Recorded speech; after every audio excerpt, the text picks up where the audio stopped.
Bonjour à tous, on commence ce tour de la presse sportive en France avec la une journal L'Équipe. Et ce matin, c'est l'Olympique de Marseille qui est particulièrement à l'honneur. Tout d'abord avec du mercato, car pour la saison prochaine, André Villas-Boas a des ambitions. Le coach portugais a dressé une liste de 15 noms pour renforcer son effectif. Connaissant les difficultés économiques de son club, le technicien veut faire des bonnes opérations avec des prêts et des recrues à moindre coût. Comme cela pourrait être le cas avec Michael Cuisance, le joueur du Bayern Munich, et Pape Gueye qui évolue au Havre en Ligue 2. Mais ce qui agite particulièrement la cité phocéenne depuis hier est sans aucun doute la vente du club qui serait dans les tuyaux. En effet, hier, Mourad Boudjelal, l'ancien président du club de rugby de Toulon, a annoncé qu'il était porteur d'une offre de rachat conséquente par des investisseurs du Moyen-Orient. Sauf que l'homme d'affaires est déjà engagé dans un projet de reprise du SC Toulon, ce qui interroge le quotidien français. À quoi joue Boudjelal? Dans les pages intérieures, celui qui a emmené Toulon au sommet du rugby français et européen a dévoilé ses intentions. Je ne donnerai pas de nom sur les investisseurs, mais la base du projet est de redonner une identité méditerranéenne à l'OM. Il y a aussi une rencontre humaine, j'ai rencontré quelqu'un d'exceptionnel.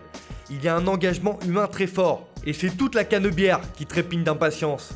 On file outre-Manche où le titre de Liverpool en Première Ligue continue de faire les gros titres. Alors que les Reds ont remporté leur premier titre de champion depuis 30 ans, une déclaration de Jürgen Klopp fait sensation en Angleterre. En une du Daily Telegraph, on estime que Klopp met en garde ses rivaux. Nous ne nous arrêterons pas, a déclaré le coach allemand. En effet, après la Ligue des Champions la saison dernière et le titre national cette année, Liverpool et Klopp ont encore de l'appétit. Nous devons vraiment rester concentrés et nous le resterons. Quand je dis qu'on ne s'arrêtera pas, ça ne veut pas dire qu'on va tout gagner, mais que nous voulons encore nous améliorer, a-t-il déclaré lors d'une visioconférence. De quoi dévoiler ses ambitions au grand jour. Direction l'Espagne où le suspense est à son comble en Liga avec le duel entre le FC Barcelone et le Real Madrid. Et ce matin, le journal AS revient sur les intouchables du Real. La bonne forme de Madrid est basée sur 5 hommes qui ont commencé tous les matchs de l'après-pandémie. Ainsi, on retrouve Dani Carvajal, Karim Benzema, Sergio Ramos, Raphaël Varane et Thibaut Courtois. Ces 5-là sont indéboulonnables dans l'esprit de Zinedine Zidane qui a besoin d'eux pour remporter la Liga. Grâce à ce noyau dur, le coach français sait qu'il peut s'appuyer sur des éléments incontournables qui feront tout pour atteindre les objectifs. Et cela a son importance au Real Madrid. Toujours dans la péninsule ibérique, mais à Barcelone cette fois, le Barça joue cet après-midi contre le Celta Vigo. Et pour Mundo Deportivo, c'est l'heure de Riqui Puig. Entré en jeu à plusieurs reprises ces dernières semaines, le joueur de 20 ans va profiter des absences de Sergio Busquets et Frenkie de Jong pour avoir sa chance. Le Barça n'a pas le droit à l'erreur s'il veut maintenir la pression sur le Real et la fraîcheur de Riqui Puig est la bienvenue. Et le milieu de terrain est décidément à l'honneur ce matin puisque pour les Sportiu, il frappe à la porte avec ses récentes prestations convaincantes. De son côté, Sport estime que c'est l'heure de la relève justement avec les titularisations de Riqui Puig, mais aussi d'Ansu Fati qui a fait bonne impression ces dernières semaines. La presse catalane est unanime, il est temps que la nouvelle génération prenne le pouvoir au Barça.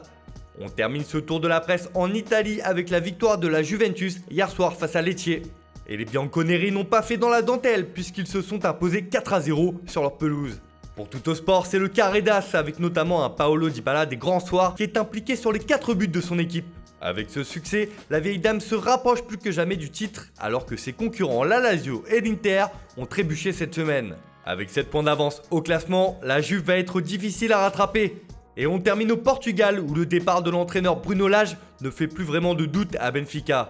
Mais Record nous apprend que le club lisboète veut taper fort pour son prochain coach. En effet, les Rouges et Blancs ont coché 2 noms ronflants pour lui succéder. Ainsi, Unai Emery et Mauricio Pochettino sont en tête de liste dans l'esprit des dirigeants. Encore faudra-t-il convaincre 2 entraîneurs récemment passés par la Première Ligue et dont les salaires risquent d'être un sacré obstacle. Affaire à suivre. Voilà, c'est tout pour aujourd'hui. Merci de votre fidélité. On se retrouve dès demain pour une nouvelle revue de presse sur Foot Mercato.